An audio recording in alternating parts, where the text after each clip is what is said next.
finish up on that, but then we've got to get things done. So we're going to have to close the public testimony at that point. So remind us who you are and go ahead and get started. Thank you, Mr. Chairman, members of the committee. Sabrina King with the ACLU of Wyoming. Appreciate the opportunity to finish my testimony. This is an incredibly important issue and an important bill, so I will be brief, but hopefully we'll be able to outline the legal issues so that you understand the implications of the legislation that is in front of you. So I left off with the equal rights protection that all women enjoy. And I want to clarify that a little bit because there was a question that came up about whether it would be possible to amend the bill to make it so that it applied equally to transgender boys as it did to transgender girls, and would that solve the problem? And the answer to that is no. The Equal Protection Clause of the Constitution protects transgender people, whether men or women, and says that you cannot discriminate against them.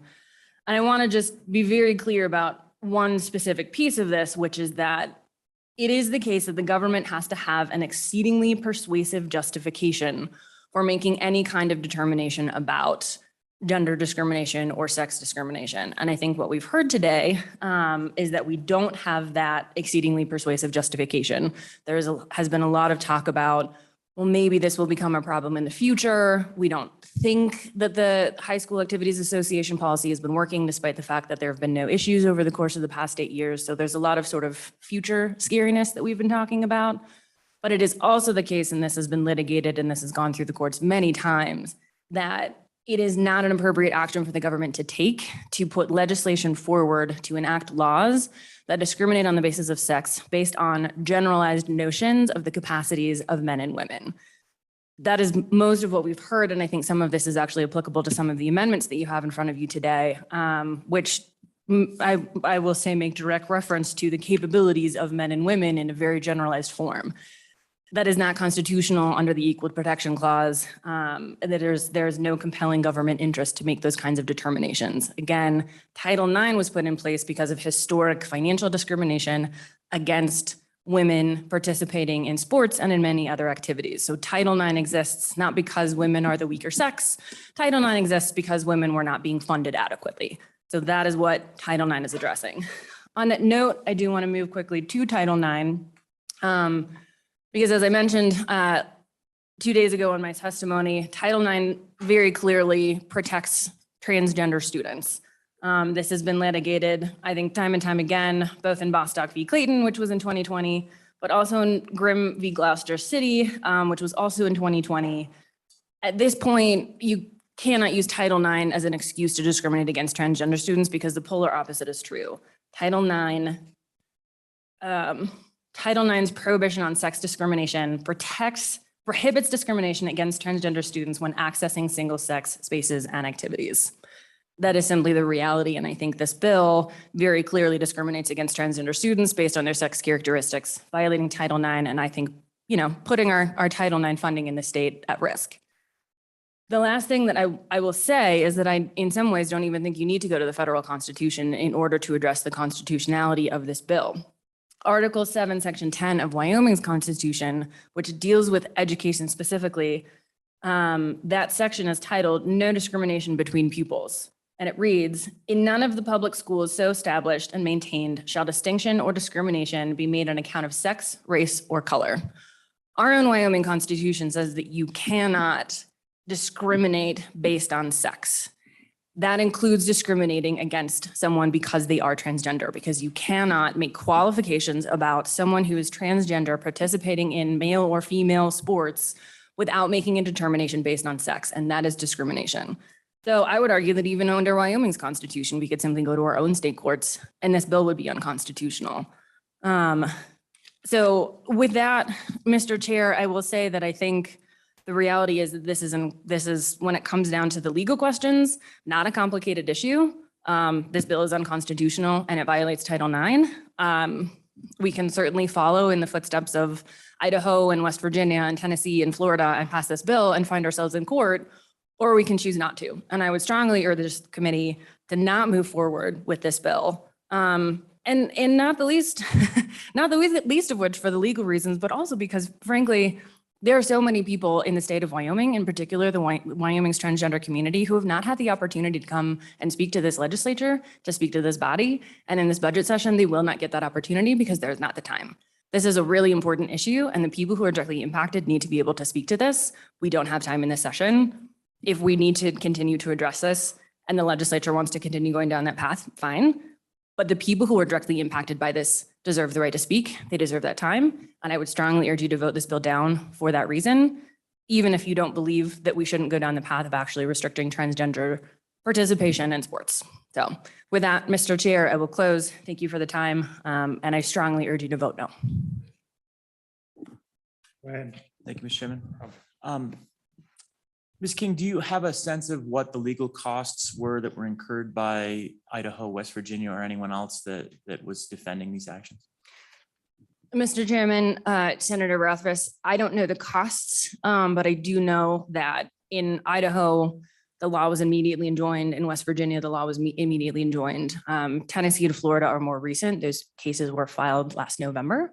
So those are still in process, but there are certainly costs to the state to defending this law. Okay, Thank you. thank you very much. Senator Ruff. I will say that I know that you have an interest in closing public comment, but I think we have people that traveled here for public comment today, and that would be the one concern I would had have. to make that clear that we were going to close at the conclusion of the last meeting, and we've got a bill that falls. It's a little complicated, and it deserves a fair hearing. And that's the trouble with a complicated issue in a budget session. It just isn't the time for everything.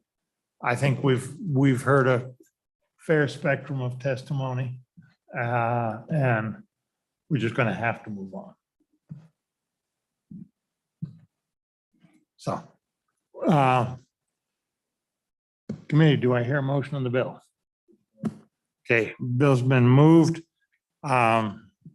We've got a series of amendments that we've passed out, and I've shared them. I don't see Senator Schuler. There you are. Okay. I did discuss it with the sponsor of the bill, and I will proceed to go through them one at a time and explain them and ask her to comment on them. The First Amendment, which I'll move, is what it does is it takes out the verbiage in the bill that relates to the all the causes of action and civil remedies. There are, as I understand it, you have access to the courts to enjoin something that you think is harming you, and getting that way in the absence of this. And I think this unnecessarily complicates the bill. So this is an attempt of simplicity, and what it does is removes 21, 25, 103. Senator Schuler, you.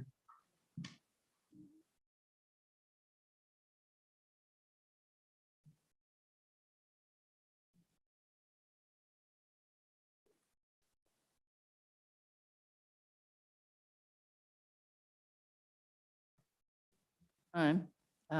Yeah, I looked at the amendments, and I think if we do take out the causes of action on 2125-103, I think these amendments will give us what we need there. I don't want to just have them taken out and not have any repercussions with schools or students that might be impacted. So I thought I'd consider these friendly amendments.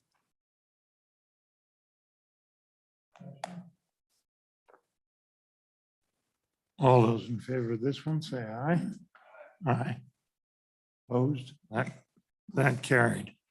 The next one, item number 2, we heard in the testimony on Monday that the State Board of Education is not familiar with this area, was not appropriate. And so what this does is delete the State Board of Education and insert the State Superintendent of Public Instruction in the rulemaking provision in section 2 on page 5.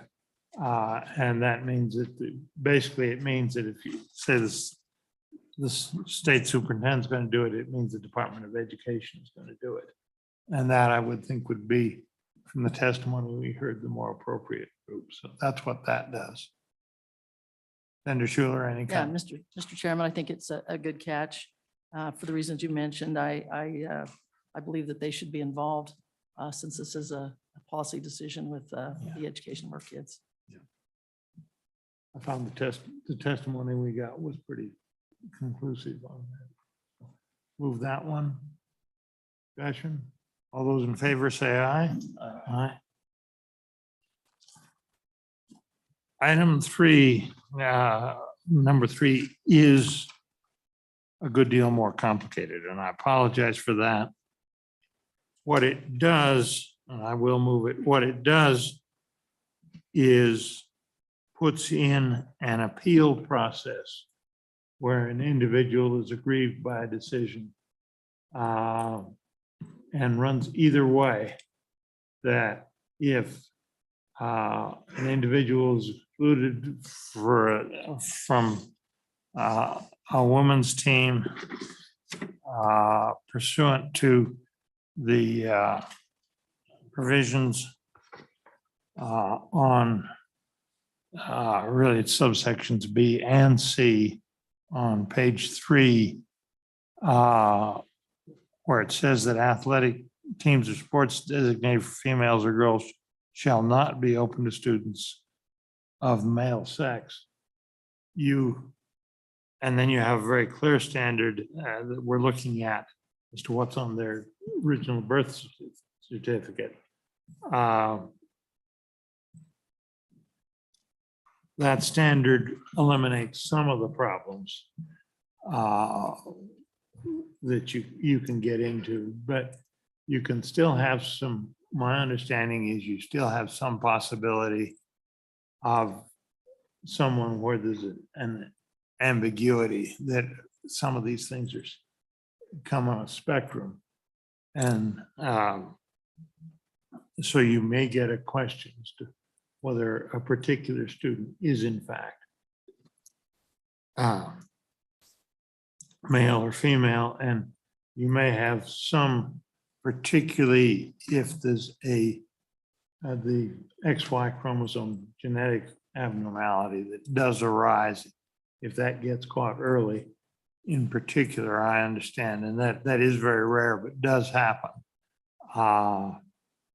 You can get individuals who are basically female, but have some influence from having a Y chromosome that didn't get properly expressed. And there's a spectrum there, and you got a decision to make.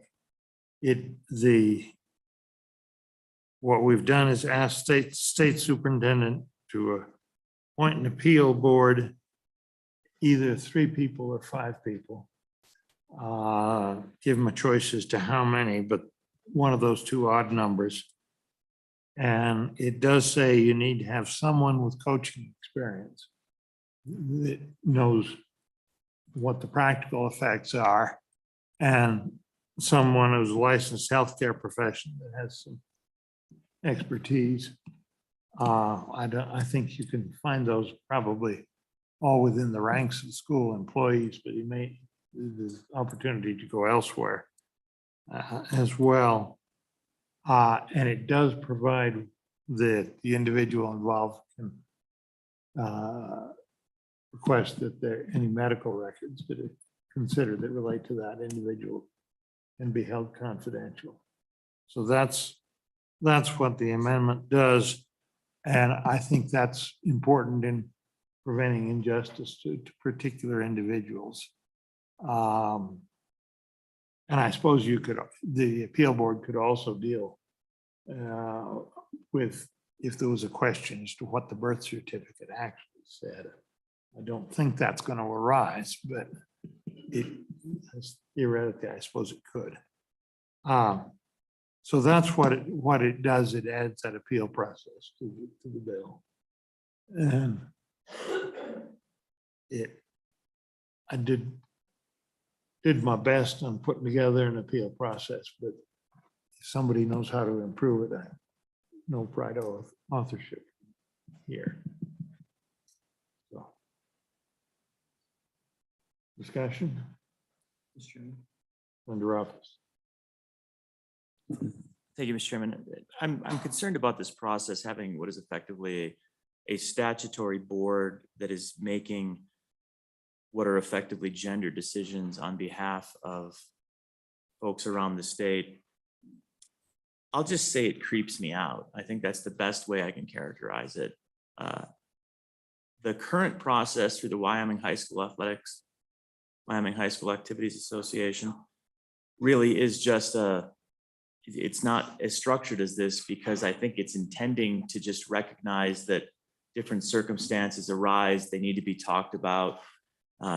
Every situation is unique and you want to be supportive. And I think that's what the Activities Association is currently trying to emphasize. This doesn't emphasize support. This emphasizes, honestly, things that probably shouldn't be in the statute. And I think I agree with the previous speaker that this in and of itself, if the rest of the bill weren't already a violation of the Equal Protection Clause, I think this by itself probably would do that. So it's uniquely a violation of the Equal Protection Clause. And again, I continue to have that concern. So I'll stop there. I think you understand my concerns here. Sure. You know, even though I felt like the causes of action that we had in the bill were basically okay, as best I could tell. Again, not being a lawyer, but because originally I did not have those in there, but I do believe that there has to be some kind of a process. I will say this, some of the athletic directors that I did contact had some real issues with the idea that this may go back to their local school board, and their local school board might have some issues, you know, depending on where you are in the state. Some school boards might be a little more apt to, you know, rule one way in this part of the state and another in another part of the state. And I actually feel like this amendment might take that out of the mix and make our policy more consistent. It takes away the fact that some school board member and athletic director is going to have to make a very difficult decision. And quite often, even though we say that, you know, local control is a good thing, sometimes our school boards aren't really always aware of the boots on the ground, what's happening with kids and students and athletes and so on and so forth. I mean, as much as I'd like to say they are, but depending on the size of the school district, you know, particularly. So I do think that this proposed amendment where you have an appeals board that is probably very neutral. And I like the idea that you have a healthcare professional on there. You actually have someone with experience as a coach, whereas on a school board, you may not have people with those kinds of interests or abilities or skills. And so I actually like it if we're going to take out the causes of action. And I don't know that we'll have that many appeals, but even if we have one, I think the way this is set up with the appeals board being very neutral, it will keep our policies consistent across the state. And I like that better than, you know, saying, well, if you're in Jackson, this may happen, or if you're at Cheyenne, that may happen, or if you're Matitsi. You know, I think this probably takes away some of the pressure that I was hearing from the athletic directors. In fact, I actually had one athletic director that said, if I'm asked to do this, he said, I would rather quit or let them fire me. I don't want to be involved in this. He said, I think this is just too big of an issue. And I just don't want to be the one that has to make that decision, or at least give the school board the information. So I actually think this maybe is a little better than what we had before. So just my thoughts. Thank you. I will add to that, that I think it's important, the provision in here that does protect the confidentiality of the individual's medical records, because these can be pretty sensitive things. You might not want your friends and neighbors on the school board, the ones dealing with it. But I think this, as the State Department of Education can be counted on to understand how that works and get that properly protected for the State Department of Education. Further comment? Mr. Chairman, I think what we currently have, I don't think works for what we're trying to accomplish with athletics. This deals with athletics, which is a competition, and in competition, you need equal footing and the same rules across the board. And so if you have one school board allowing it, one not, you've upset that balance. And I think this, by having your amendment, Mr. Chairman, I think takes care of that. We'll have it at the state level, and everybody will know what the rules are. And this appeals process will help. Thank you, Mr. Chairman. All those in favor of this amendment, say aye. Aye. Opposed? Okay, that carried. Now, the fourth amendment, I'll explain what it does and ask the committee for judgment on this, because I'm of two minds about it. Any public or private secondary school, et cetera, may, in its discretion, allow females to compete on male athletic teams and sports. The legislature finds that the physical capabilities of females do not present male students with the threat of unfair competition.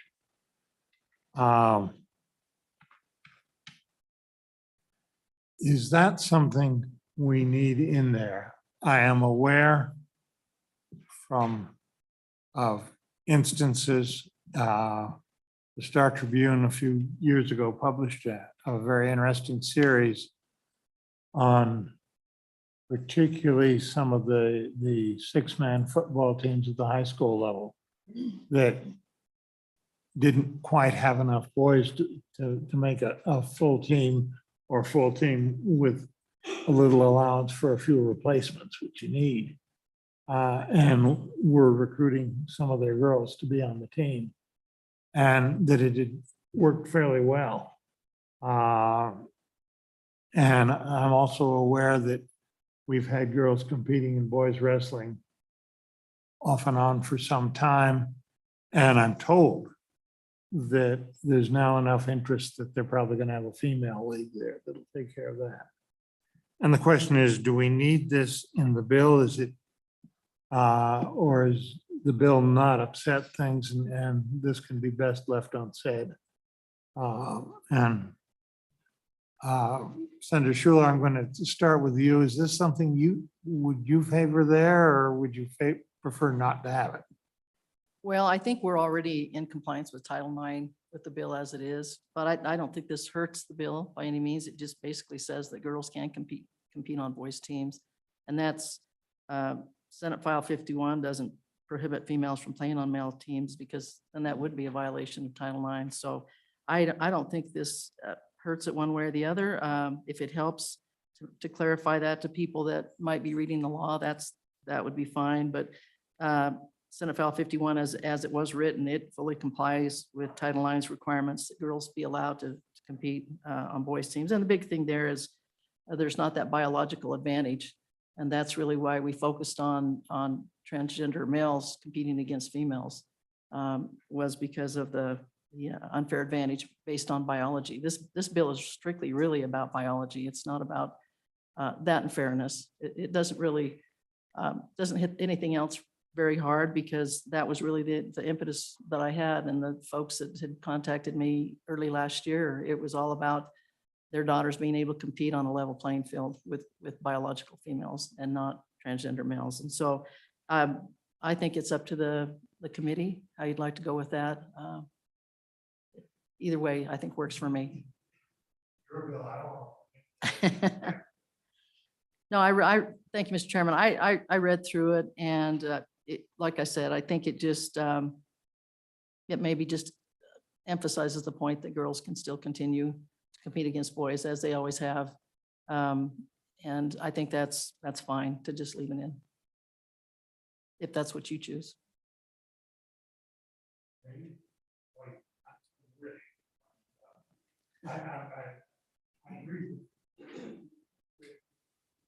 And here, I'm two minds as whether it helps or hurts the bill. Senator Blanton. I'm torn. I think in this case, maybe less is more and just leave it out. And then if we need it later on, we can put it in later on. That's kind of where I'm falling on it. Your office, an opinion?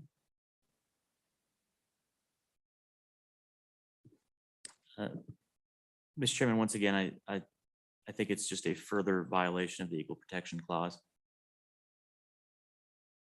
I think the whole bill is, so I don't know whether I'm helping you or not on that.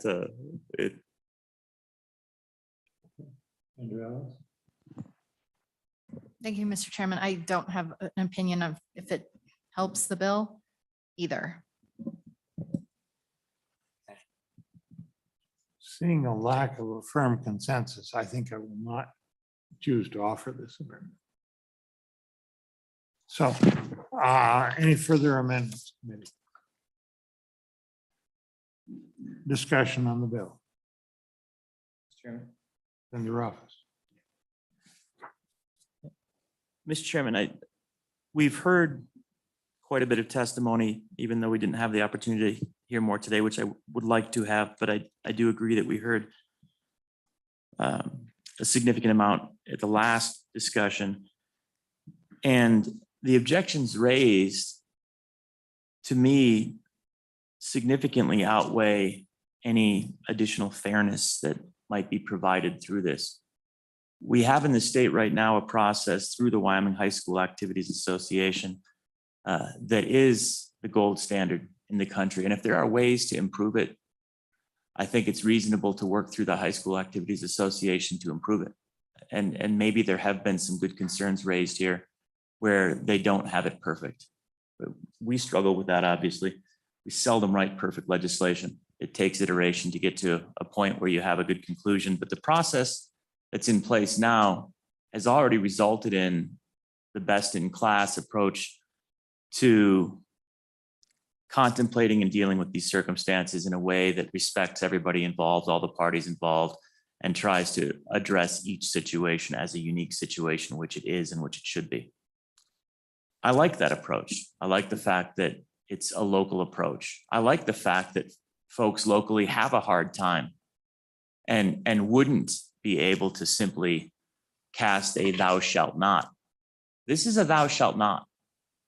This is us taking away the flexibility and the thoughtfulness of the process that we currently have, casting down a one-size-fits-all solution for all school districts to abide by that very dramatically and specifically sides with one viewpoint that doesn't in any way support our trans community, their desires to compete, their struggles in the world. It doesn't recognize the hardships they face.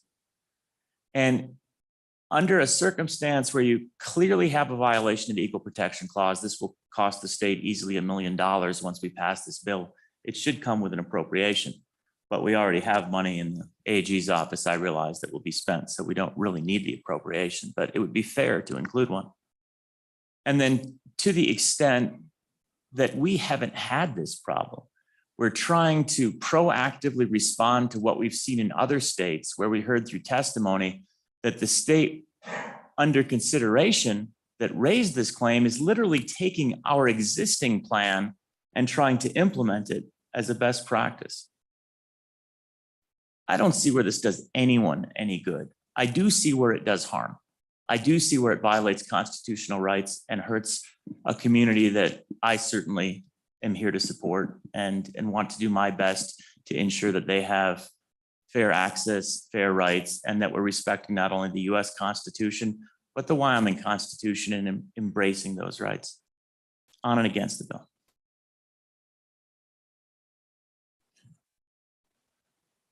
Let me explain where and if somebody else wants to go first, let me explain where I come from in this bill.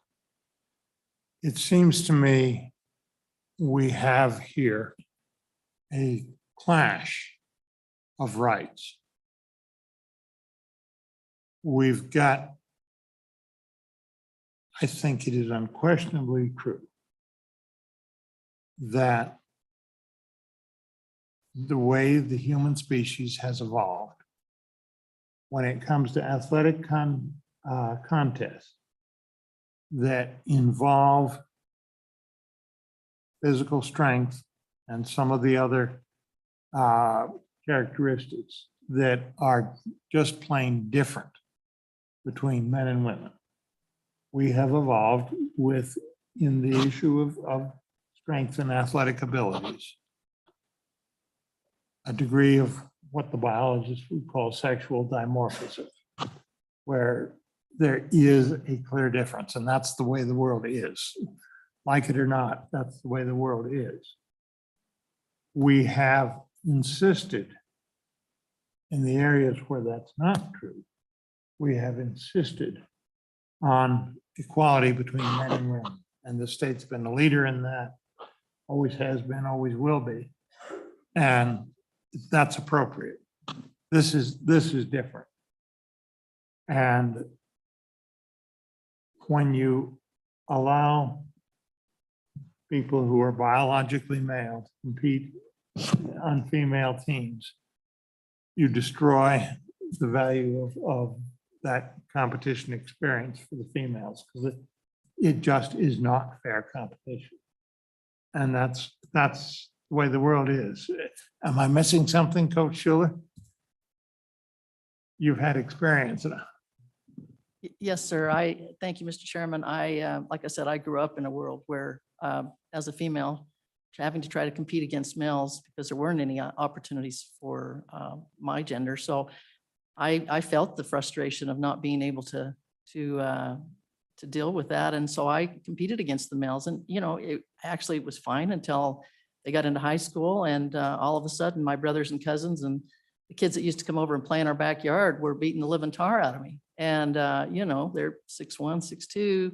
I was probably about 5'5" then. And even though I wanted to compete with them, and I felt like I was a pretty decent player, it was really difficult. And so I was so glad when Title IX came in, so glad, because it really did level the playing field. It gave us our lane, it gave us our opportunities, and we didn't have to deal with, getting beat up on the playground or in the backyard or whatever.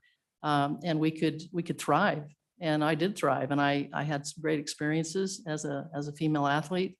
I've played some co-ed sports, and I think that, I played some co-ed volleyball and those kinds of things. I think there are other opportunities out there for transgender athletes. I think they don't just have to have the lane of being in an activity like speech and debate or drama or band or whatever. They can compete in other co-ed or mixed sports.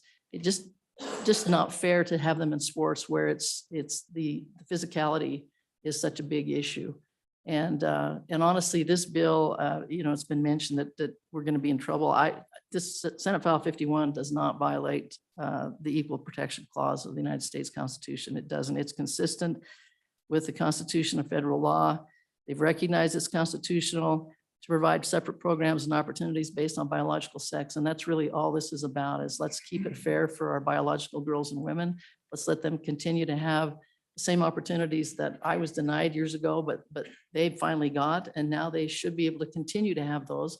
They shouldn't have to worry, is are 2 or 3 guys going to identify next year as females and take our places. They shouldn't have to feel like that.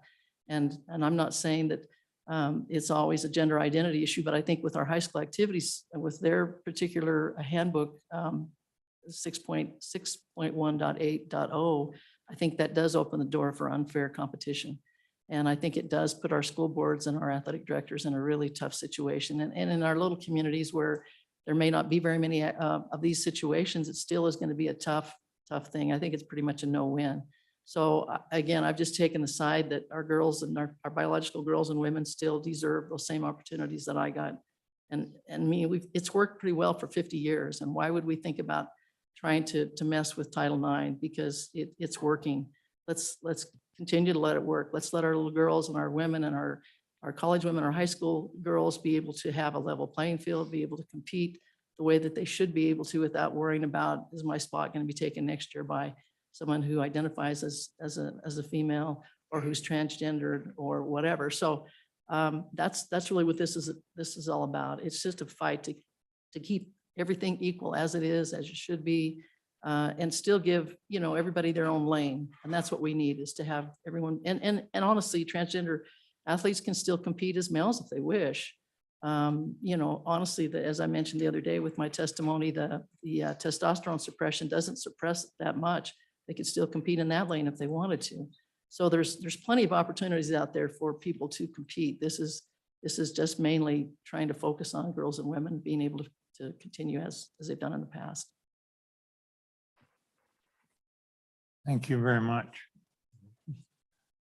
I will further say that I hear the argument you've got to accommodate this one group, but the accommodation is at the expense of denying the female part of the population the equal protection that they deserve to have, and that our current system, Title IX, has given them. So it comes down to the fundamental question of, does being male give an unreasonable advantage? And I think overwhelmingly it does in these athletic contests. And frankly, I think that you get at a decent level, high enough level in the courts, they're going to see the common sense of this and go with what protects the larger part of the population. Because it's one of those things, you can't have it both ways. And I do not have confidence that the current system that the High School Athletic Association come up with is likely to produce the result that's fair and uniform on a statewide basis. I think you're going to have some communities that would allow males to compete in these female sports and some that wouldn't. So that's why I come down in favor of the bill. I think it's necessary. And I think ultimately the courts will have a degree of common sense in the biological realities, and it will be upheld by the courts because it's an either or proposition. Either you let them compete or you don't. And I think this bill is focused on saying, okay, if they're biologically men, they got to compete with the men. So for that reason, I'm very much in favor of the bill. But any further discussion? Call the roll, please. We had a do pass motion some time ago, I believe. On Senate File 51, Senator Beitman, Senator Ellis, Senator Rothfuss, No. Senator Salazar votes absentee, aye, and Chairman Scott. Aye. On Senate File 51, 3 ayes, 2 noes, do pass amended. Okay, thank you very much. Next bill for our consideration is Senate File 62, Civics Transparency Act. Senator Dockstader, you're on. Driscoll, yes. Yeah, Driscoll's the one we got. Don't quite look like the president, for Nope. sure. Thank you, Mr. Chairman, committee. Come for you today with a actually a pretty simple bill that is kind of caused a lot of controversy, and it doesn't do that. Bring to you Senate File 62, Civics Transparency Act, and it does just what the title does. I'm going to do just a tiny little bit, and then I'm actually going to go through the bill because it explains itself and cleans it up. So it really is a transparency act. It is a bill that literally takes what's being taught in the classroom and by who and puts it on a website. It doesn't tell them what materials to teach, how to teach it, or enter into any aspect of the classroom of what's going on there. It just literally creates something out there that someone, as a parent, a taxpayer, a citizen that has an interest in the school system, can see what materials are being used in the classroom. That may lead to questions, but that's really what it does. The second part of the bill does something that's near and dear to us, is teaches parts of the U.S. and Wyoming Constitution that is already being taught and already being tested on, and I understand that. But I think we've, through the years, got where we don't quite highlight the way we should. And I really think it's a key part of being a good citizen in the United States is to understand, in particular, those parts of the U.S. and Wyoming Constitution. So that's the second part of the bill. With that, I'll kind of walk you through it. We started on the first deal and we create a new section, and we talk about on page 2, each school year thereafter published prominently on the school's website the following, and list of learning materials. And I'm going to ask you to think hard. You guys are the education committee. I've had some pretty good comments that learning materials is a little too broad, and I'm open to an amendment of some kind to figure out how we kind of redefine that. But it uses anything you use in the classroom pretty much goes up on this website. And in the Romanet 2 on line 10, it's policy procedures governing the approval and activities utilized local school board and school districts leadership. Really has it there. And as I went through lots of school district websites, they've done a wonderful job overall of posting what they're teaching in the classrooms. But what they don't do is tell you what materials they use to teach it. And we all know you can have a vast variance of what's out there. So go to line 15, says to comply with this section. And the key word on line 16 is may post an update. It doesn't say they have to immediately. Mr. Chairman, I'm on page 2 on line 15. Drop down to line 16 and it's a may. It's not a shall. It says they may post it on an ongoing basis. So they may choose to do it as it goes on, but they don't absolutely have to. But they do have to provide it a complete list is posted not later than July 1 completion of the school year. And once again, on line 1920, school district may utilize a collaborative online document or spreadsheet, allows multiple authorized users to update or make additions. So that's a may once again. Some of them may choose to do that live as they're teaching the classroom. Other ones may choose to post it later on after it's done. It's then on to page 3. Once again, you go to line 4, the list of learning materials and activities, and this is a shall remain on the school district's website for not less than 1 year. So after the classes have been taught and the materials are posted, they're going to stay on the website for a year so you can go back and review them and see what's there. Dropping down to line 9, nothing in this section be construed to require digital reproduction learning material activities, separate reporting, individual components, learning materials, activities. What this really says is you don't have to post the whole book. You don't have to post the contents of the website. You merely put the link up if you're teaching off a link on a website. If it's a textbook, you do the name of the book and the author of it. If it's an individual handout, it can be as simple as a digital reproduction of the handout or a reference to who is the author of the handout and where it's from. It's really a pretty simple process. Drop down to line 19 using this section. This is the definition part of it. Activities includes assemblies, guest lectures, other educational events facilitated by school district school, including those conducted by individuals not employed or associated with school or school district, excluding student presentations. So if a kid brings things to school or does a presentation, they're exempted. There's nothing necessary to identify any of it. If we bring a guest speaker in, or for example, for me, I've been a weed sprayer all my life. I come in to teach the ag class, kids how to calibrate a sprayer. they're going to post on the website that Ogden Driscoll came in and instructed a class on weeds or weed spray. So that's simple.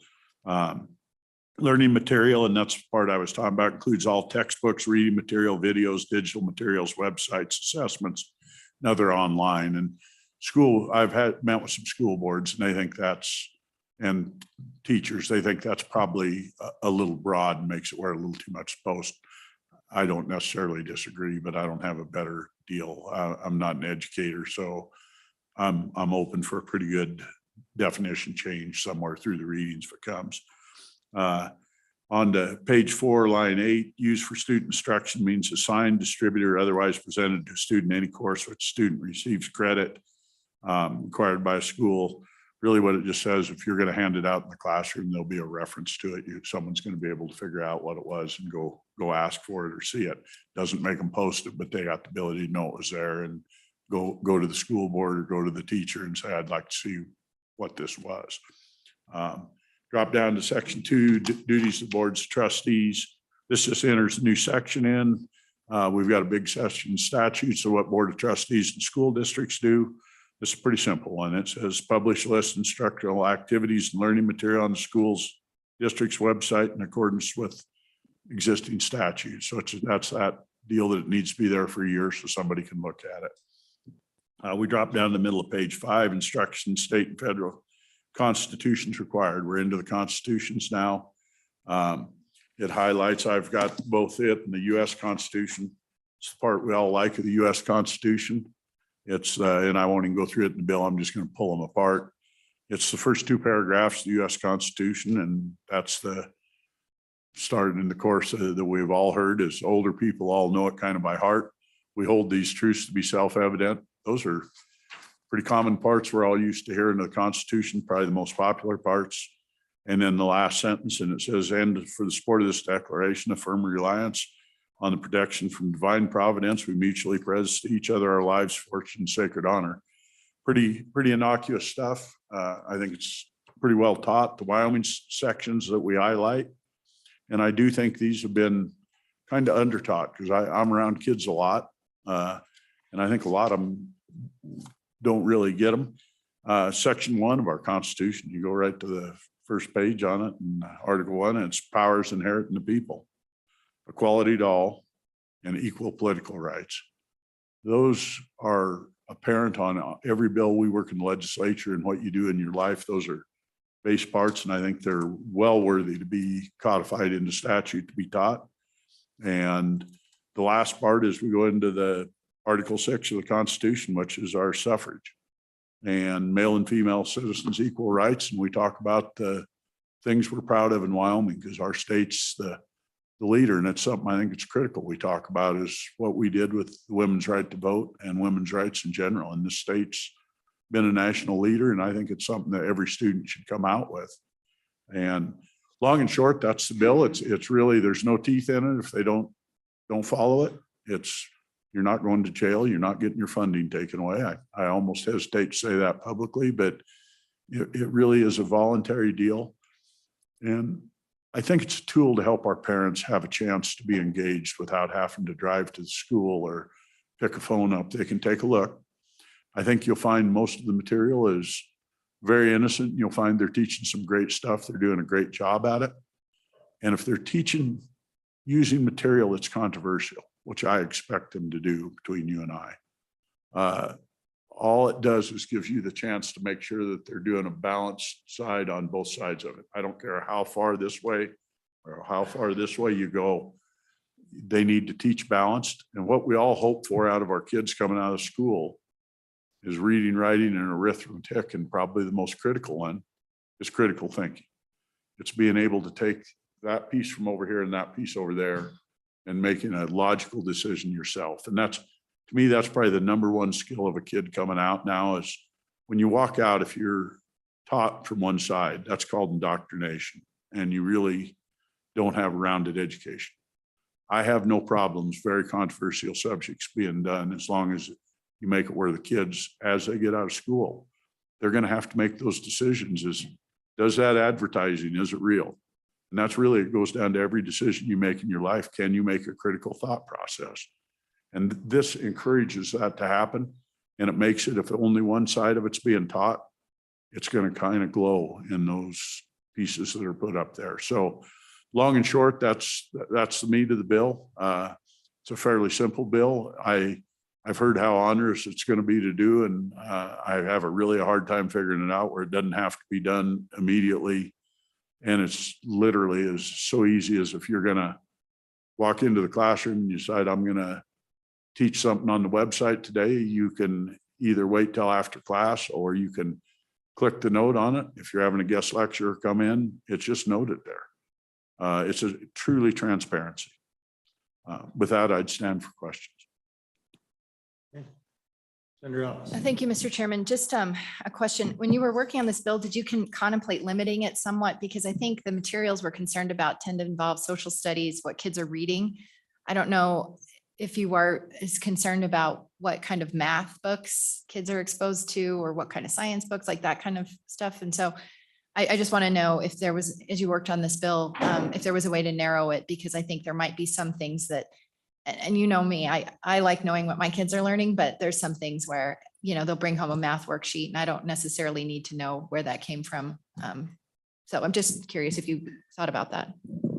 Mr. Chairman, Senator Ellis, I did, and that was part of the reach out I did to you is I do think it's important to see part of, you know, I think there's a difference between flashcards on math for third grader and teaching some of the different forms of math, and it helps a parent to understand what's being taught and how. Do you need every single little thing? And that's I actually reached out to you folks because I'm not an educator and I'm not sure how to do that. I am confused, and I did look very closely at it because I do want to know in mine. I want to know on every subject. You know, you start looking, I can't remember what they call the new math that they do. And is that the wrong way to teach math? I don't know. Should I know that they're doing something different than I learned? Maybe it's worthy for me to sit down with a teacher and say, if I can't understand it, maybe you need to explain it to me. And we saw that happen in that instance. So yeah, I do think if you're using Lord of the Flies, I think that subject ought to be up there. And I'm not saying it shouldn't be there. I'm saying, let's see what it is. We all know what the library controversy's been with the books. I'm one of the ones, I'm fine with whatever books kids do as long as they're not pornography. I'm fine with really controversial books. My older daughter reads 50 books a week when she was in junior high. She was reading college books in junior high. We never limited her on what she was reading or what the content was. It was learn how to comprehend, learn how to read and do it. And so for me, it has little to do with the materials. It has more to do with what questions you can ask with what's being taught. Why are you teaching something that affects my industry? Or if we're teaching something that's really adversarial, Chairman Scott, to our natural resource industry, beef are destroying, or cattle are destroying the planet, it's causing climate change. I'm fine with that being taught. But let's present some materials on the other side and let the kids sit down and say, I make the decision. I didn't just learn one side. And this helps as a parent for you to understand that there is a reason to have both sides taught. And I think there is. So I hope that did it. And I'm very open to being led on to a redefinition of instruction materials. The shorter part of my answer. Thank you. Okay. Let me ask one question then. And I'm going to go way back in history. When I was in 8th grade, I took American history and government course in standard curriculum at Dean Morgan Junior High in Casper. And my instructor was a certain gentleman named Jack Seedy, who subsequently went on to be a member of the House here and actually rose to be Speaker of the House. Had quite a successful career. And he was a very good instructor. He was one of the, the top, well, in the top 10 of the ones I had all the way through my whole education. One of the things he used to do periodically was bring in something out of the newspaper and talk about it. You know, and I suspect he had no idea he was going to do it till he read the paper at breakfast. And some of the time, what it was, he was trying to teach us about how our financial system worked. Some of the time it was right off the financial pages, stock market quotes and things like that. Made for a very enlightening class, very useful class. When you're doing that sort of thing and this bill passes, how do you, what kind of reporting is required? How do you deal with that kind of spontaneous? This was in the news this morning. We're going to talk about it in class because it illustrates the point. Mr. Chairman, committee, I think in that case, very likely they're just going to ignore it. And if they get called on the carpet onto and say, we use newspapers, I can tell you, I know a teacher that does that very thing. So my daughter teaches some of the challenged kids in Moorcroft. And that's what they do in classes. They actually watch TV, which is the different news channels, and they read newspapers and do current events. And their presenters have been everything from the governor to mayors to whoever's through town that day. She picks them up, and I believe Senator Brasso's presented to the class.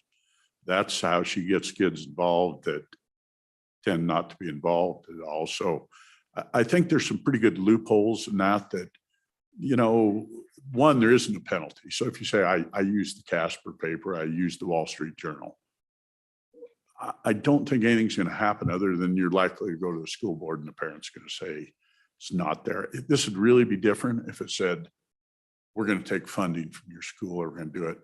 It really is a transparency. And I've tried to be pretty upfront that I want to get it defined as good as I can because I don't want to create people that are just intentionally ignoring it. But it's an attempt to try to have them be transparent about particularly sensitive stuff that is being taught and probably both sides of it. So we tend to see those flashpoints out there because the kids bring home a book and it's like, oh my gosh, it's horrible. But if they can get online and see that this teacher has a history of presenting all sides, it tends to make a difference. We all have had teachers that the best ones sometimes are the ones that you don't agree with. I've had some ones that really philosophy were very different. I'm guessing if I was being taught by Senator Rothfuss, that'd be one of them. We wouldn't agree politically a whole lot, but I'm guessing I'm going to learn.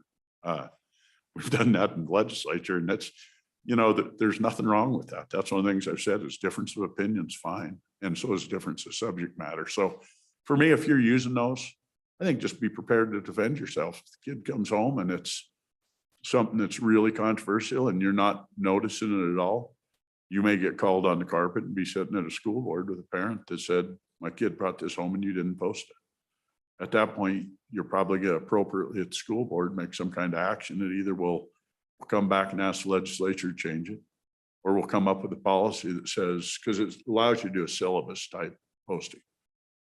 We're using the Casper paper. I think that's acceptable, is to say we use the Wall Street Journal and the Casper paper periodically. So that's as close as an answer as I can give you. Committee, any further questions, sponsor? Thank you very much. We will throw it open to public testimony at this point. Thank you for the time. Yes, sir. I'm going to be prejudiced and pick the bald-headed gentleman first and the one with hair second. They're together, Mr. Chairman. They're together, okay. Good morning, Mr. Chairman, members of the committee. Grady Hutcherson, President of the Wyoming Education Association, and a 24-year career educator in Wyoming at the elementary level. And I've been pondering how to testify on this bill. And I just want to share some classroom teacher perspective related to this as a starting point. And I also want to recognize your request about brevity in a budget session, because I know time is valuable and there's a lot of work to be done.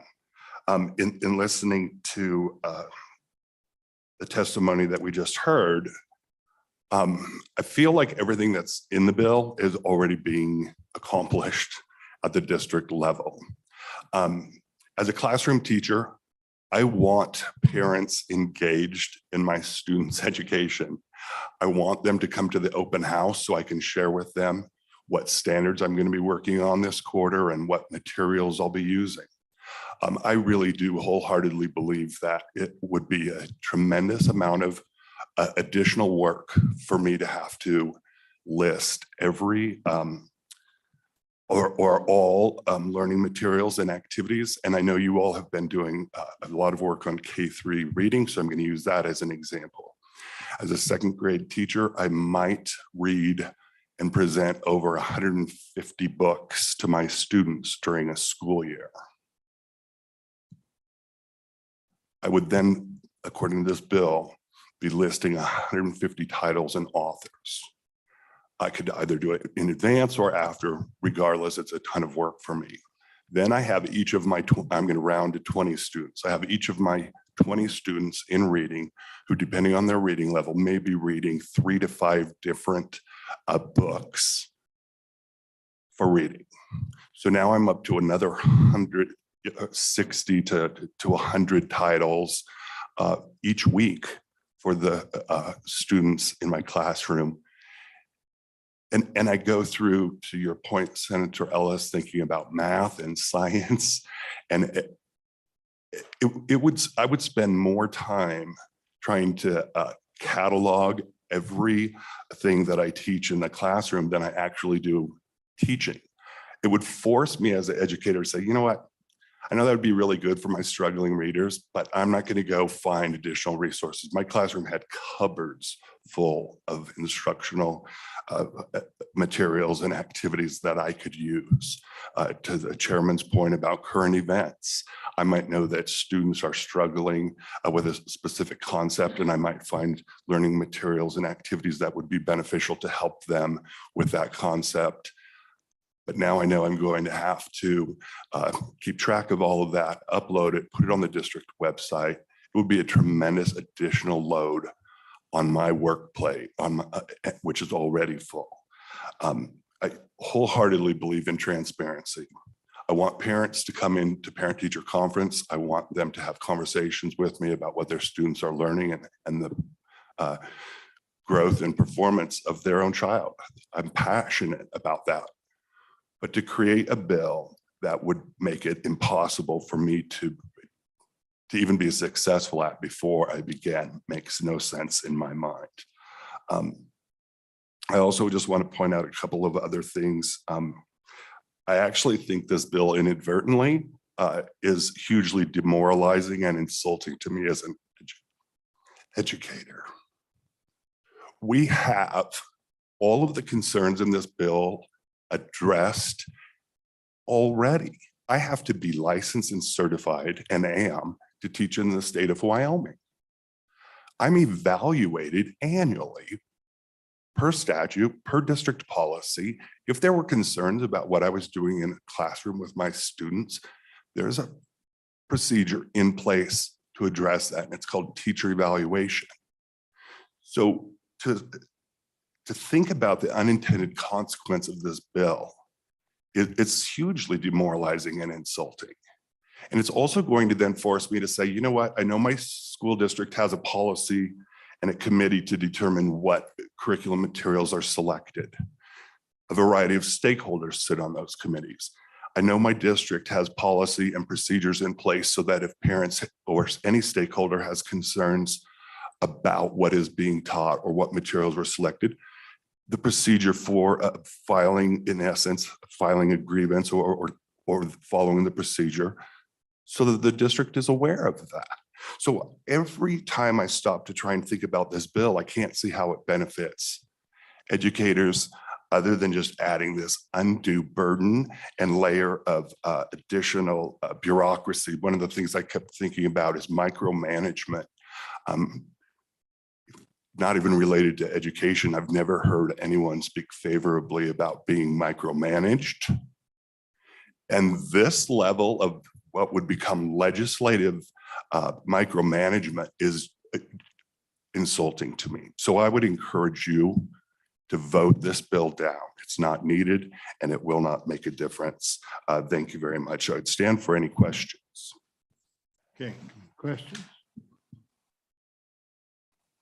Let me, couple of things. First, and it's not relevant to the bill particularly, but I'm very gratified to hear your comments about the importance of parental involvement. And I have a strong suspicion as we get further into the issue of how do we improve the reading performance, that one of the things we may find is that the districts that have a policy and implement it of trying to encourage parental involvement do just a little better because of that than the districts that don't. And I think there is a difference there. So on a personal level, I think you've hit on one of the keys. There'd probably be many, but one of the keys to improving our reading performance. So I find that very gratifying. It does seem to me there's a great deal of value in terms of the transparency in what's being used in the classroom and what's being taught in the classroom. In the absence of it, I think we're open to people jumping to conclusions and misunderstanding a snippet of something that they heard and going off on the conspiracy theories of what go on are way too common. And this is one of the ways to counter it. So my question for you is you say this bill is too much of a burden in terms of stifling the creativity that goes with teaching. How can we answer the need for transparency so that parents that are concerned, and I'm glad to see them be concerned, can find out what really is going on, because I think that will make them much more constructive than if they imagine some of the things that are going on and jump to conclusions based on some national publication or something like that, that may or may not have been based in fact. You can pick up all kinds of weird things on the internet. How do we strike the balance there between getting enough transparency and putting too much of a burden on? Chairman Scott, thank you for the question. I'm trying to figure out how to take all of your question and then process that and answer it. But I guess in my mind, I'll answer your question by saying, I think it's interesting that the system that is in place that has worked up until this point, where there's a national rhetoric that brings up a concern, it's worked. And so now all of a sudden we want to try and proactively create a solution to a problem that hasn't existed. And I know that doesn't exactly answer your question, but I'll also add, it has to go back to communication. Because if I have students in my classroom who are going to homes where there are conversations with the adult they live with about what they did in class or what they learned, parents were always welcome to my classroom. Parents can visit and spend time in my classroom while I'm teaching. So there has to be that communication piece. And I will also share one last thought with you in trying to answer your question. I kept thinking about this bill and what if it were a legislative transparency bill and all of you were required to upload every conversation you had regarding a bill and all of the research that you had done on it. It becomes this burden that's not even realistic. So I think there has to be a level of professional respect for educators, that they are doing the right thing without having to be micromanaged. And I apologize, I know that doesn't answer your question sufficiently. Mr. Chairman, maybe to try and take another crack at that. So you mentioned, you'll have, and I can see this in kindergarten class, dozens of board books, hundreds. I don't think parents want a list of all the little board books that might be floating around or those kind of things. But to the good senator's point, more information about, what is your method of teaching? What are the big textbooks? Like, is there a way to satisfy what we're trying to get after to give parents more of a sense of, we use products that are, this is our curriculum, and I think a lot of teachers do that, and especially in the early grades. But I think that it starts falling apart when they start getting older. And as a mom who has a 14-year-old, those lines of communication get strained. Once you start having children that have 7 teachers, once they start having after school activities, like we don't have as much conversation about what's happening. And so I think there's a desire there. So, I appreciate we're trying to find the right balance. So, if you've given any thought to an amendment of what gets after, the bringers of this bill, the spirit of what they're trying to get after, I think that's what we're looking for some feedback on is there a way to improve that? So that's my first question is, have you given thought to how we could amend this to make it workable for teachers?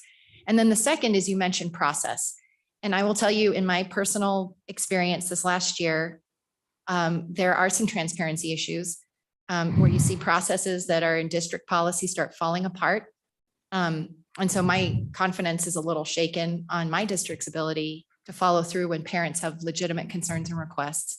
So tell me ideally how this process should work. If a parent has concerns about the materials they're learning, how is that supposed to work in all the districts?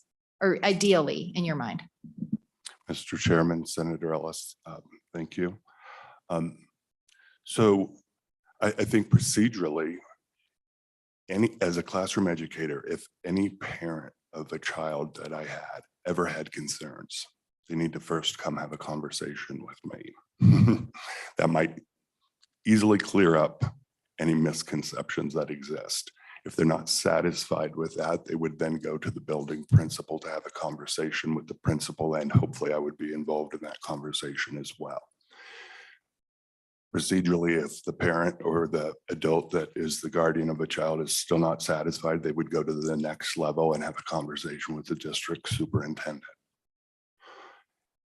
It's really that chain of command. If they're not satisfied with the results from the superintendent, they would then go to the school board. And as far as I know, every district has those procedures laid out that already exist for when there are concerns or problems that are experienced. I think the other thing we have to keep in mind. Before we leave that point. Yes. What's the criteria then? Like a parent says, I'm concerned about the material you're teaching my children. They go to the teacher, and I'm sure they have to articulate based on what criteria. That's what I'm trying to understand, so that the teacher can say, well, I based this to be an appropriate learning material for this grade based on XYZ. And then, if they say we're going to continue to teach it, then I see the elevation, but I want to know kind of what that checklist is. And I know that it probably differs between grade levels, but can you tease that out for me of exactly how that might work?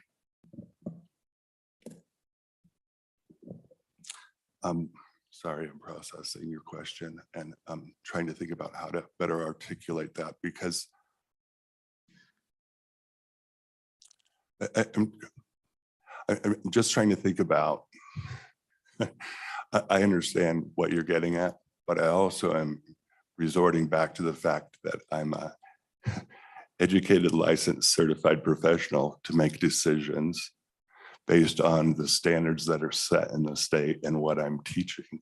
So I use all of my professionalism, and if somebody were to question that, that's perfectly fine. I can justify why I do every single thing I do in the classroom. So it's a little bit hard for me to help tease that out for you, at least on the spot and at the moment.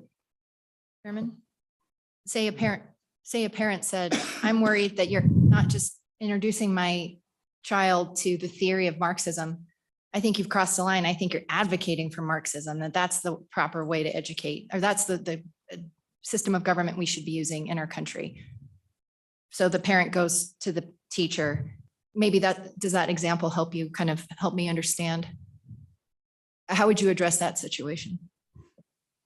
I think as an educator, I would justify and explain my position to the parent and let the parent know if they weren't satisfied with that or didn't agree, that then they would need to take that next step to have a conversation with the principal who's directly responsible for my evaluation and supervision. Mr. Chairman, I'm just trying to understand the level. So the next conversations with the building principal. What's the criteria they use where they say, no, he hasn't crossed the line, or versus, yes, we think he's crossed the line, he's advocating a certain philosophy, or maybe he's introducing materials. Again, I'm just trying to understand, like, what are those tools? Because I have had parents contact me, not so much on this issue, Mhm. but on others. And these rules, I don't think are, maybe they're out there, maybe they're not, but I hear from parents a lot who feel they get very stonewalled from the district once we start trying to elevate a complaint through the ladder. So I really do want to understand this better. Mr. Chairman, Senator Ellis, thank you. I don't think there is like a written set of criteria. I mean, I think about the professional teaching board has a code of ethics. And I mean, I just think that there are all of these items that are already in place that exist that would be used in this, I'm going to call it a rare scenario where it escalates to this level of disagreement about what a educator is or isn't teaching in a classroom. So I will continue to process, and I'm happy to share more information and thoughts with you as I think Thank about you. that. Mr. Chairman, the second part of my question was, have they given any thought to possible amendments that might limit in scope so that we can find that right balance? I mean, I don't want a list of 150 kids' books, but I want to have a better understanding what the primary materials are, generally what like the teaching philosophy is. And so if you could help us, is there a way to achieve that? Have you given any thought to potential amendments? Thank you. I guess the one piece of information that I will share in response to that is my thoughts about the curriculum coordinator at the school district and the curriculum coordinating committees that exist, and the district-wide adopted curriculum materials. Because what I choose to use in my classroom, I mean, today I might be pulling off the cupboard and we might be doing a read aloud with, Snowy Day by Ezra Jack Keats. I'm guessing you're not concerned or worried about that. But if you want to think about the reading program that has been adopted by my district, I think that's that differentiation that potentially exists between individual classroom versus information related to district-wide adopted curriculum materials. Just one last follow-up. So I'm guessing that a classroom teacher at some point in communicating with the principal has to say, here's how I'm going to tackle my year, and kind of gives a plan forward. And so I think, is it that much work if that teacher were to modify that plan that they submit to their principal or whoever is supervising them and made something that was more digestible for the public or the parent? Is that a potential solution? I'll use, Mr. Chair, Senator Ellis, I'll use the example of lesson planning. When I make lesson plans for a substitute, I know that I might spend 2 to 3 hours worth of my time leaving notes, materials, and all of the information needed for that substitute to understand what my intent was for the day. I can whittle that down for myself into a planning book with some bullets. If I had to turn in weekly lesson plans to my building administrator, including all of the resources and materials, I probably would choose to not work in that district, because there's no evidence or proof that shows that makes a difference on the learning of the students. It's this added layer of micromanagement. And I've heard horror stories over the years where there are building administrators who will ask every teacher, turn in your weekly lesson plans. Well, a building principal can't even realistically look or read through those. And I mean, I could write anything on there. So then it just becomes going through the motions, and it provides no benefit. So I have tried to think about potential amendments to this bill, and I really am at a loss because I feel like all of the concerns are already currently addressed. And that's why, from my perspective, the bill's not needed and should just be voted down, and we rely on what's currently in place. Thank you.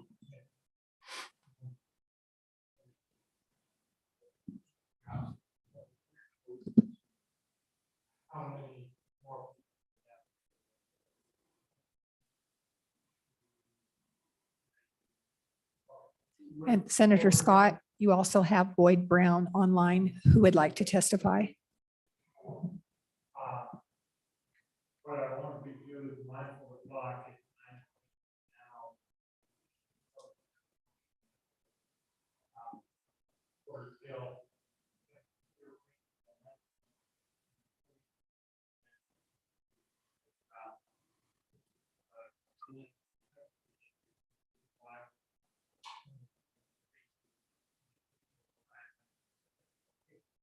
Really have to deal with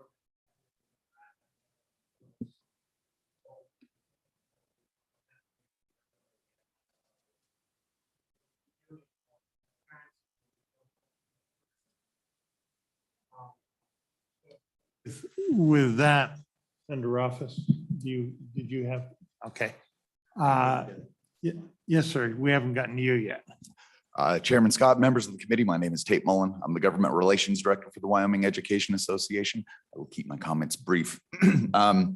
President Hutcherson touched on a couple of pieces that I do want to reiterate. The WEA absolutely advocates for transparency, whether that's at the legislative level or within our classrooms. But this bill supposes that transparency is an issue across the state of Wyoming. It is not. We have multiple examples, and this has been laid out, where parents have access to portals. Canvas is one of those that is used across the state. On Canvas, you have access to syllabus, you have access to materials, you have access to what is being taught in those classrooms.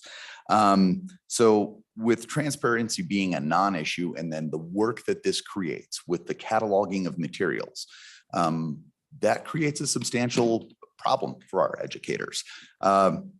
I think to answer one of the questions that you had brought up, Senator Scott, was that if we think about how lesson planning is done, right, that this isn't just, we did this at the beginning of the year and we're going to roll through this. It's a continuous basis, right? Like there were things when I was teaching at Front Range Community College that I would come across and say, oh, hey, I didn't have access to this until today. I mean, I had the skeletal structure for my lesson plan, but I came across this. I'm going to include this. Are we talking about all websites listed? Are we talking about all the people who authored any of these pieces, any of the pre-built? I mean, how detailed? If we're talking a lot of detail, that is a substantial problem and a substantial increase in workload for our educators. I want to speak to the last portion of the bill in terms of, again, that prescriptive approach to what is already being taught in our schools. Again, we have a problem with an a la carte approach to teaching the U.S. Constitution and the Wyoming Constitution. We value those documents. We value the entire body of those documents. It's being taught in our classrooms. We do not need to prescribe that in this bill. So with that, we urge you to vote no on this bill, and I'll stand for any questions. Okay, I'm going to sweep across the room this direction. Mr. Winter, you're next, and then we're going to go right along the back row. You'll be next after that. Thank you, Mr. Chairman. Committee, Nathan Winters from the Family Policy Alliance of Wyoming, and I'm here to speak in favor of the bill before you. I just wanted to kind of work through some of the questions that have been raised in previous testimony, and because of the time, I'll try to keep my remarks very short. There has been questions raised regarding how this might disrespect teachers. One of the things is, in every state where this bill has been presented, we have noted that the local teachers union will raise almost the same thing as far as questions regarding this specific bill. And yet one thing that has been said repeatedly, and rather than go through every instance, whether it's West Virginia, South Dakota, Arizona, where almost the same question has been raised and answers have been given, there is a great deal of precedence for instructional material to be released already.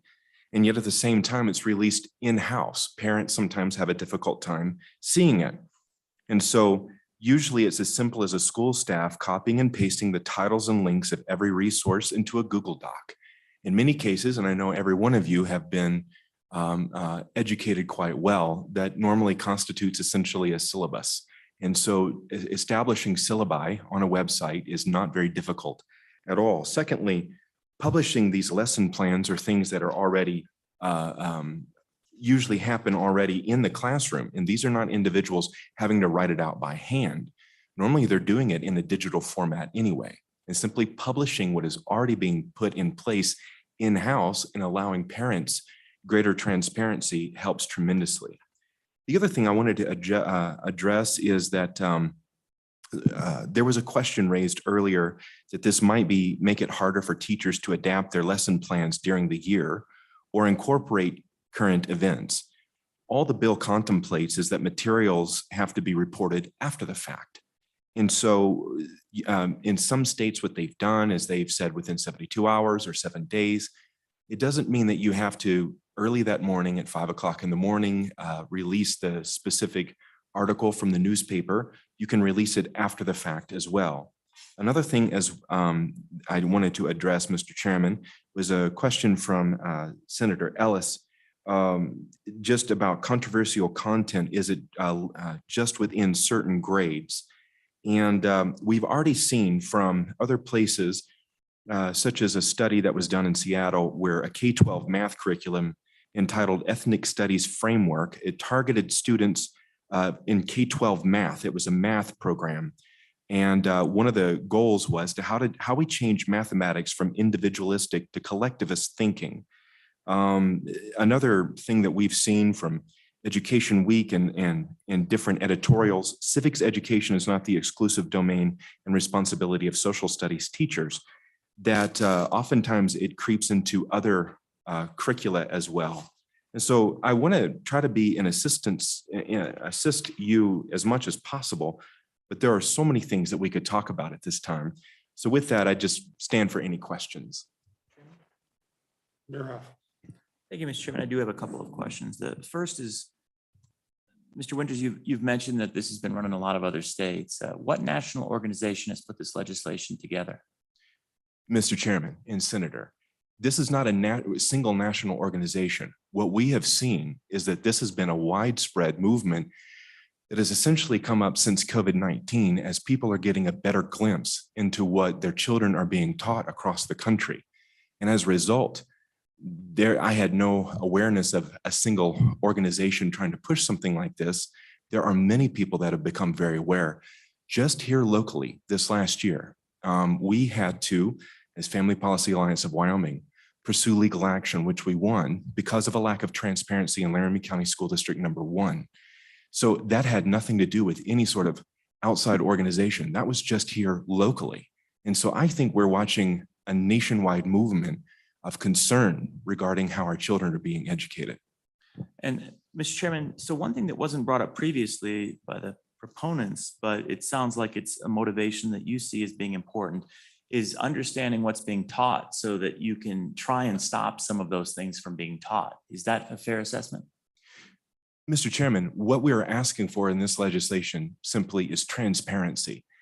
What we've watched is for some time, schools have felt like they should have greater control over children than parents.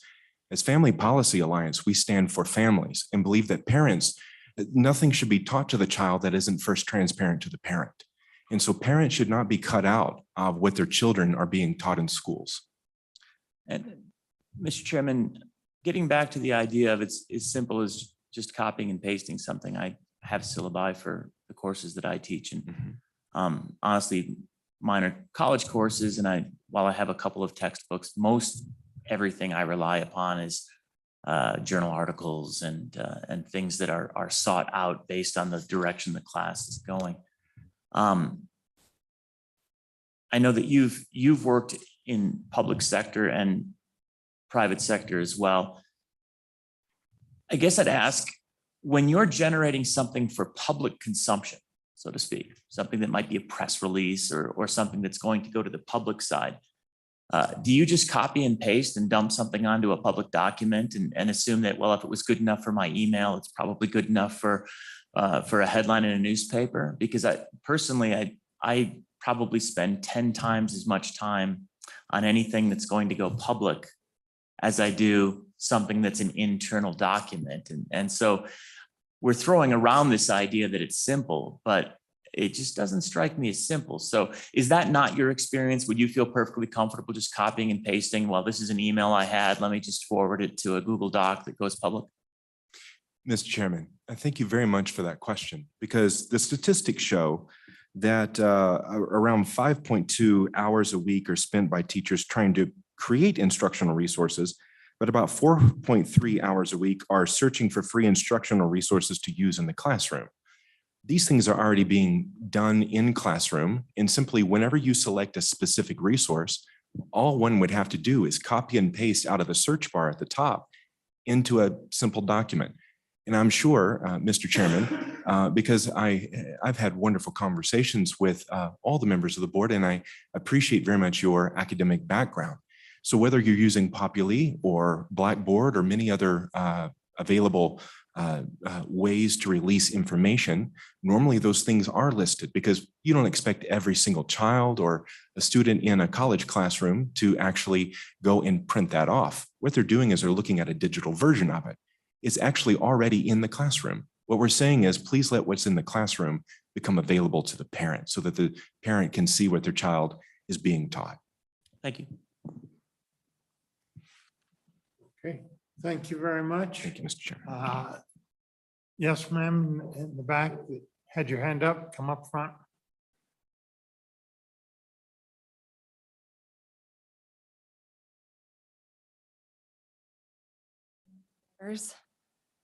My name is Heather Smith. I am a mom here in Cheyenne, Wyoming, and I also am a co-leader of Honoring Wyoming's Children Network. I also am here on behalf of a lot of mom groups here in Cheyenne and all over Wyoming. So I just wanted to speak on behalf of parents and what we are going through this year. So at the beginning of the year, we had a new curriculum that was introduced to the schools. It was last minute, and I wanted to go in and talk to the teachers and ask, what are my kids learning? So I am in the Saddle Ridge district. So I went in and I talked to one teacher, and she was very transparent. She was like, this curriculum is new. We don't even know what it is. Here's the list. And she was very vague. I went to the next teacher and I asked, what is my first grader going to be learning this year? And she said, go talk to the principal. And I said, do I not have the right to look at the books? And no, go talk to the principal. I had worked in the school for 5 years with the principal and with other teachers and helping out. So they knew me very well. So I went to talk to the principal and I said, I am concerned about this new curriculum. And he fiddled around and he was like, do you have a specific book? Do you have and I was like, I want first grade, this and that. He couldn't give me any information at all on what my daughter was going to be learning that year. And he said things were very difficult right now with the school and this new curriculum. And then he turned around and blamed us. He said, it's your parents' fault for voting this new curriculum in. And so from that day, I took my 2 girls out of public school. My son still goes to Meadowlark, and I put them in a private school because I was getting no answers from this. But from this, we have a big group of moms that are doing the same thing. They're pulling their kids from public schools, and we are just wanting transparency. My son still goes to Meadowlark, and his teacher is amazing. So there are some teachers that are, willing to work with you. And she was like, I have a lot of concerns too. And she said, I will actually email you what the books are going to be. She was like, before your son takes them home or reads it, and if you have an issue, come to me. And that's very helpful, but not every teacher is like that. I got met with one teacher who didn't want to talk to me, and then one teacher who was like, yes, I will help you and I will be there for you all year long. And my son's had a great experience at Meadowlark. So a bunch of us parents are just wanting to know, what are the books? So in 7th grade this year in the honors class, we don't know if the teacher didn't read the book or she didn't know what it was, but the new Wit and Wisdom book was passed out for 7th graders. And there was age inappropriate. There was masturbation, there was drugs in there. And guess how they found out? The kid came home and was reading this. The kid already read it, and then the parents, and then we go to the school board. So we've been fighting with the school board all year. We hear about this, we have to go to the school board. The school board ignores us most of the time. And it's just been such a struggle and a fight. And we're getting ready to start a new charter school because nobody's listening to the parents and the parents are frustrated. And we just want to know what books our kids are going to read. I had to do a lot of the research myself, and I have other Rock Springs is coming to me now asking my opinion on things because I have done so much research as just a parent.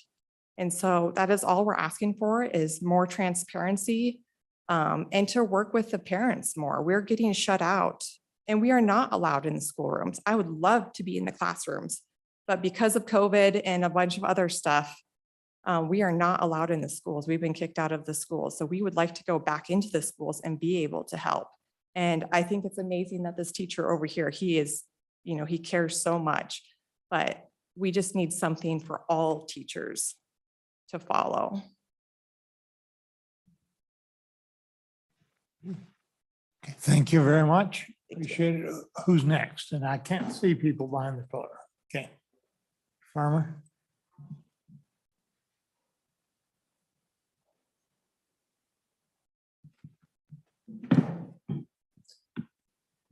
Thank you, Mr. Chairman. Brian Farmer, Wyoming School Boards Association. Mr. Chairman, there are two parts of the bill, and if I could, I'd like to start by addressing the second part, which begins on page 5 at line 8. And this is the part where we call out certain pieces of a social studies curriculum as being important.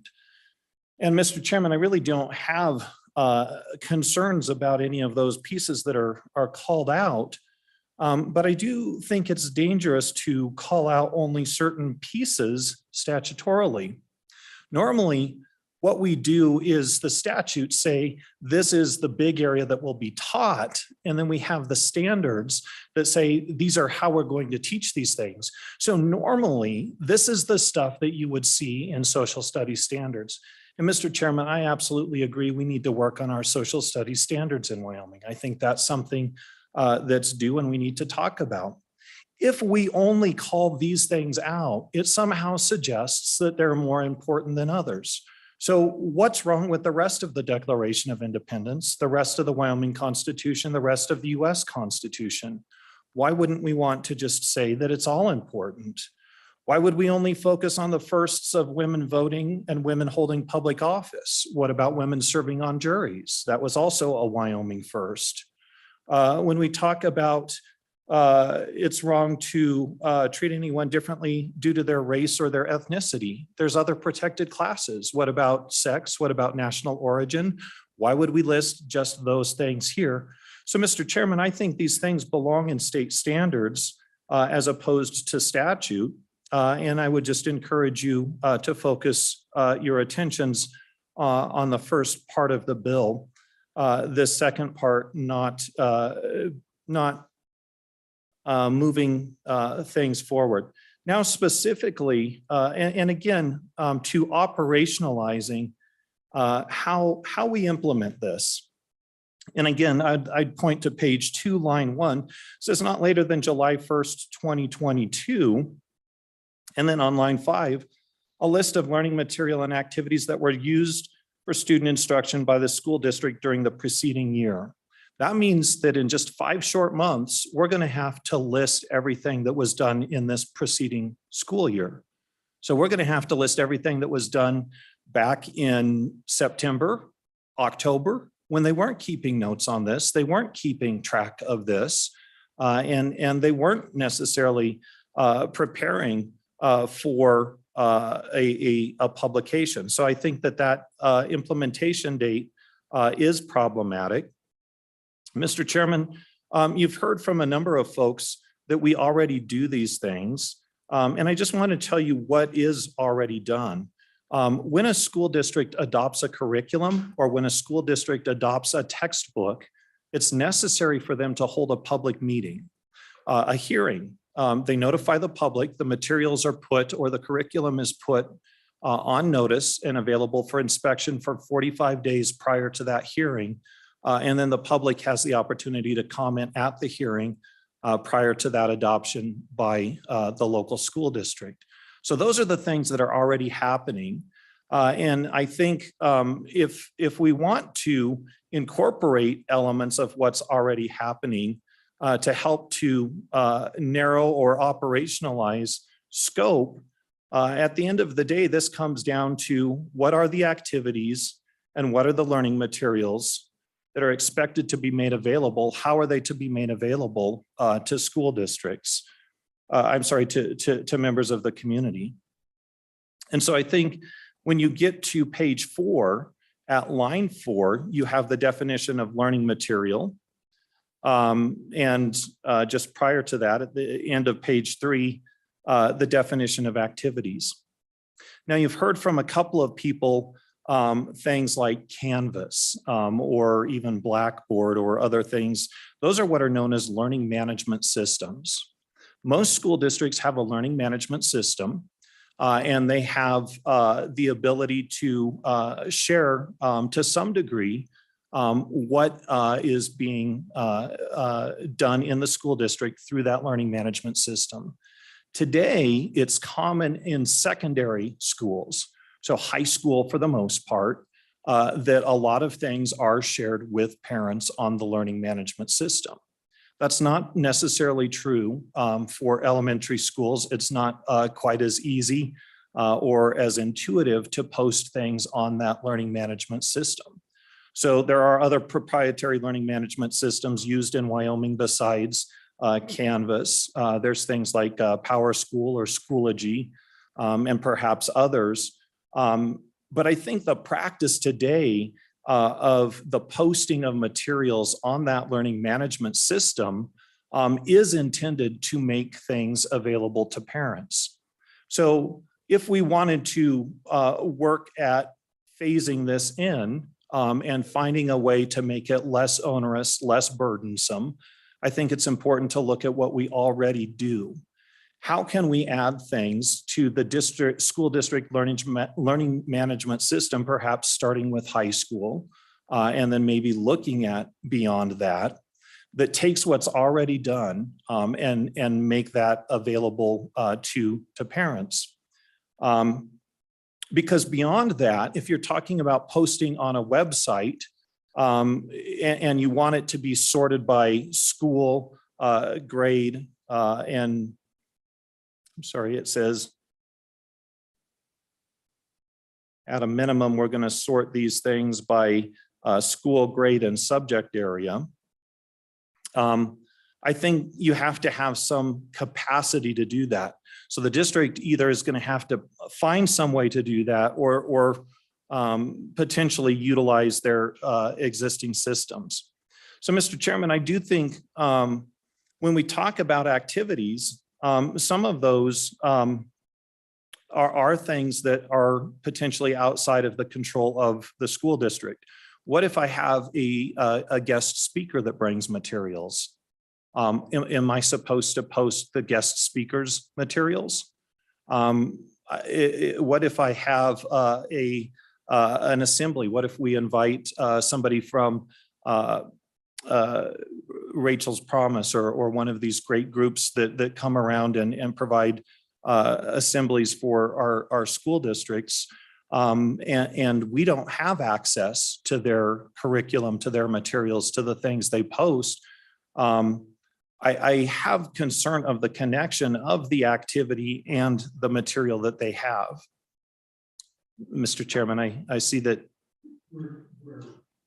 I'm troubled. Can you summarize quickly? And so, Mr. Chairman, I guess I'm just saying, I believe that we need to narrow those definitions. We need to change the implementation date and maybe think about phasing this in. Thank you, Mr. Chairman.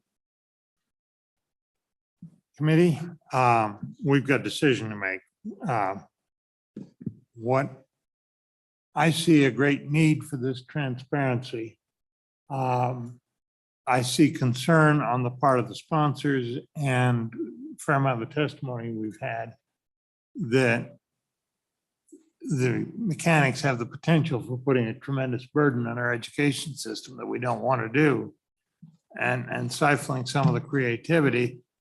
At the same time, I hear parents being denied just basic transparency. So I think we're onto something important here, but there's a compromise that needs to be worked out and practicalities addressed.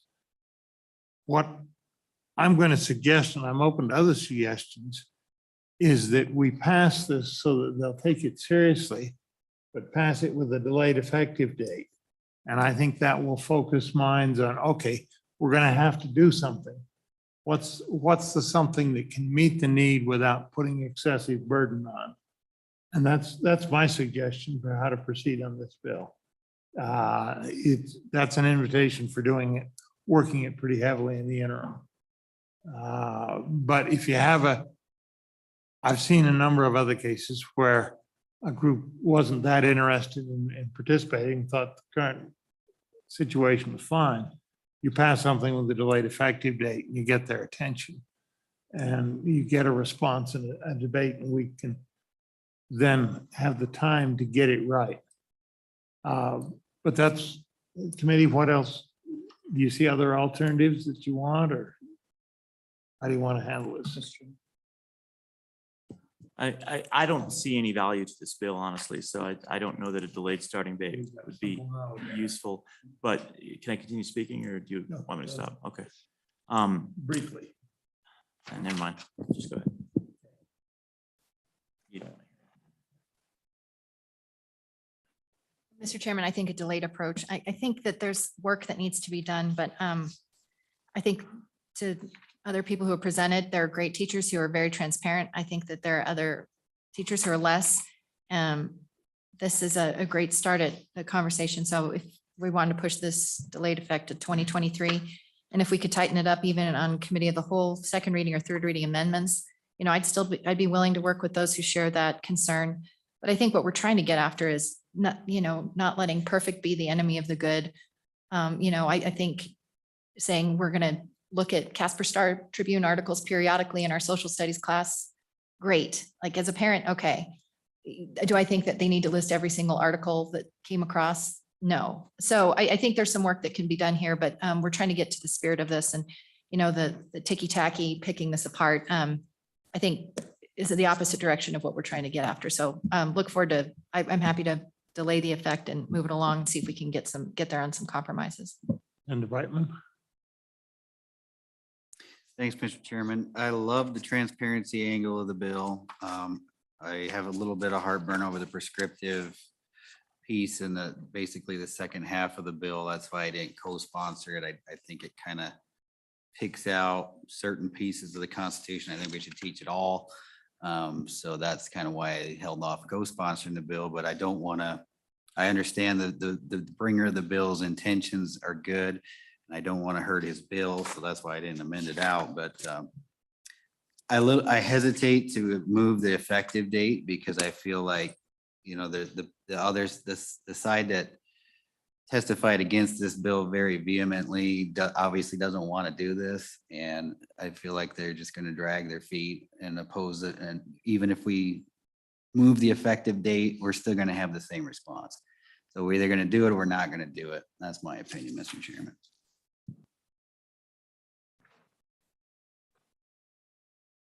Okay.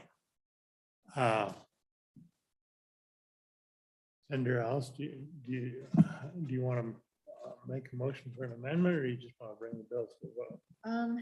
I'd move the amendment. I'd move to delay the effective date. Okay, it's moved. Discussion. All those in favor say aye. Aye. Aye. Aye. No. Okay. That carried. Okay, amendment.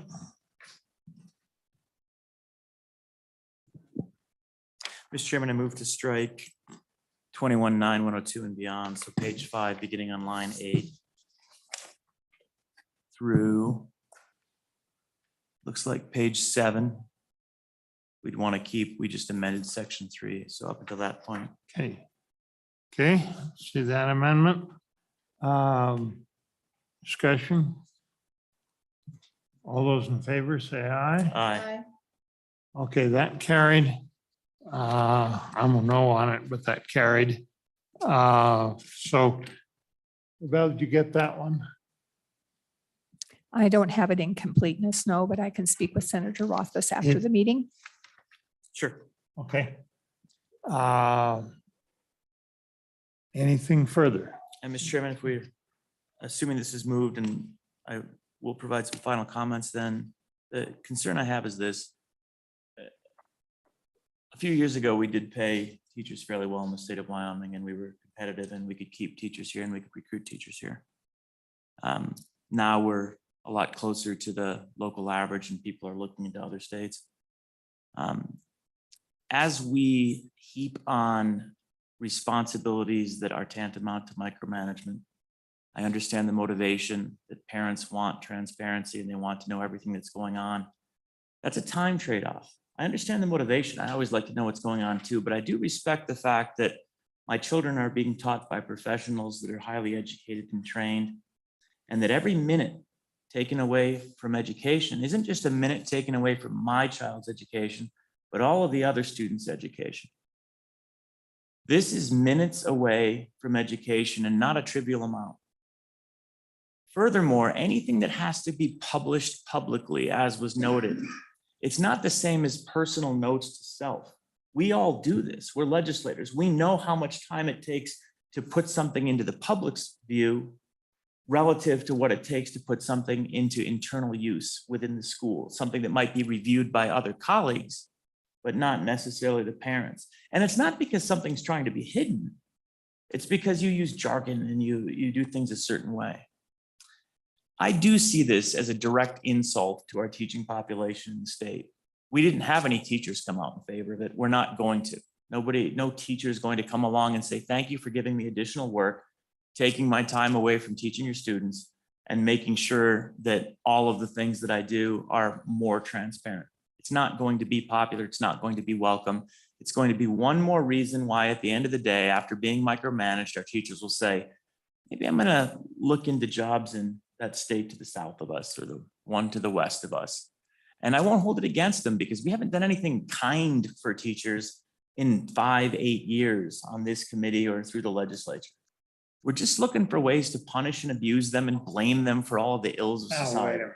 I think we are. And again, it gets to why I not only oppose this, but this type of legislation. So I'm a no on the bill. I know that you're tired of hearing me say these things, Mr. Chairman. I appreciate you giving me a couple more minutes at least to speak this time, but I'll be a no. Thank you, Mr. Chairman. You know, in listening to the School Board Association's presentation, it is helpful to know that those, the curriculum they adopt, the textbooks they adopt is voted on and made public. I think the hard part, though, is sometimes those are buried in minutes of meetings. And as someone who has looked for certain things on websites, it is really difficult to go through years and years and years of meetings to understand what's been approved and what's not. So I think a workable solution wouldn't be, or could be, not just looking at asking the teachers to bear the brunt, but asking the districts. Like maybe we're asking the districts to compile that in a list that's more easily accessible to parents. And I think the other concern about that, I mean, I think more of this responsibility should fall on the school districts. But the LMS example was given about Canvas. As a parent, that helps me understand what my kid's learning. But if I wanted to understand what materials have been approved in Park County, I don't know where to find that. And I think that we should be transparent. We should have that ability to know what's been approved. So I do think there's room for compromise. I do think there's a workable solution without getting into the minutia of every little thing that is taught. But we're trying to get to the spirit of it and giving the public and parents just more information about the sources of the learning material. So with that, I understand the concern. I reluctantly, move this along that it's not ready, but I do think that there's a compromise to be thought of, and I think it's there, but we need to incentivize people to come to the table. Been moved. Question is do pass as amended. Call the roll, please. On Senate File 62, Senator Beitman. Senator Ellis. Aye. Senator Rothfuss. No. And voting absentee, Senator Salazar voted aye. Chairman Scott. Aye. Senate File 62, 4 ayes, 1 no, do pass amended. Perceive a robust debate coming on the floor. People deserve to know what's going to be able to go. So this isn't quite ready. This is the way to get it. So you mentioned the conspiracy theories and all these online things. You've got folks that are really here just, they know which books to burn, Charlie. That's the reality of it. The advocates behind this are not looking